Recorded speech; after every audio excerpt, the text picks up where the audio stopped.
Johnna has been a nurse in California for 7 years. She claims she was suspended without pay on March 23rd after she wrote a Facebook post in a private group for fellow nurses on her floor about what she claims is going on in her hospital.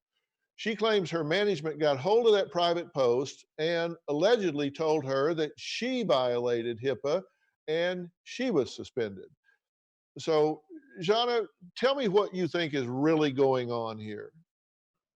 I wish I knew, honestly. I was suspended, got a phone call from my manager on the 25th of March stating that I was officially suspended until further notice and being investigated for something that I had posted on social media.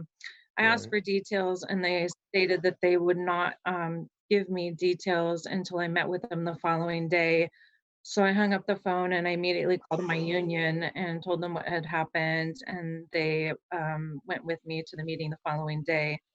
Okay, now you nurses on your floor, you have a private Facebook group, and this is just for the nurses on your floor. No one else can search it, no one else can see it other than the nurses on your floor.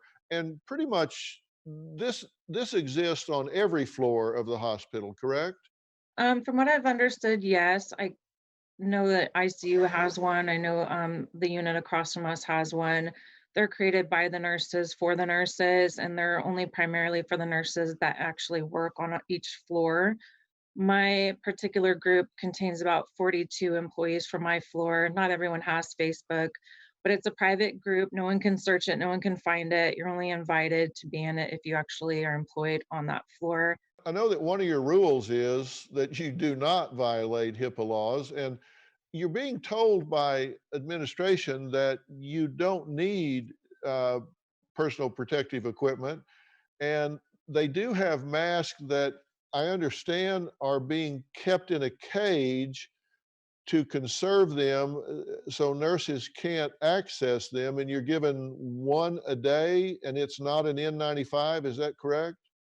Correct. So at the time that I was suspended, our floor had just been converted to a COVID unit, meaning we were only going to be receiving that were ruled out for the virus, positive for the virus.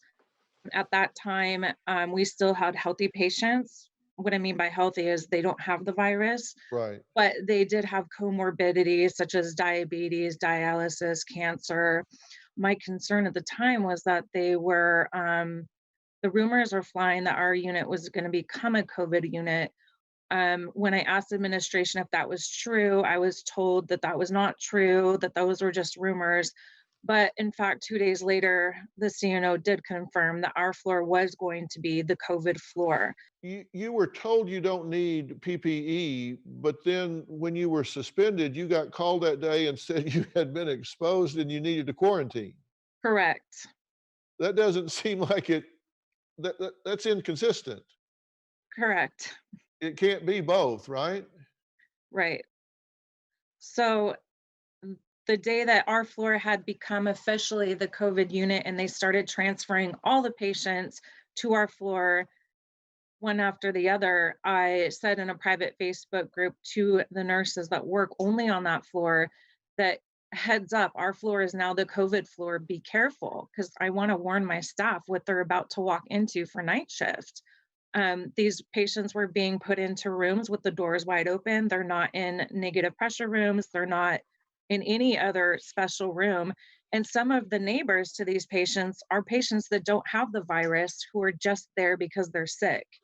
Well, that just seems terribly inconsistent. And look, we're out of time here, but I want to be sure that I understand this right. You truly believe you were suspended for speaking up about safety of the nurses, and other nurses have been dismissed for speaking up as well, correct? Correct. Their reasoning for suspending me was for violation of HIPAA. I know HIPAA like the back of my hand. I did not violate HIPAA by talking about COVID with my staff members. It is absolutely necessary to be protected. And there's approximately 3 million nurses in the United States.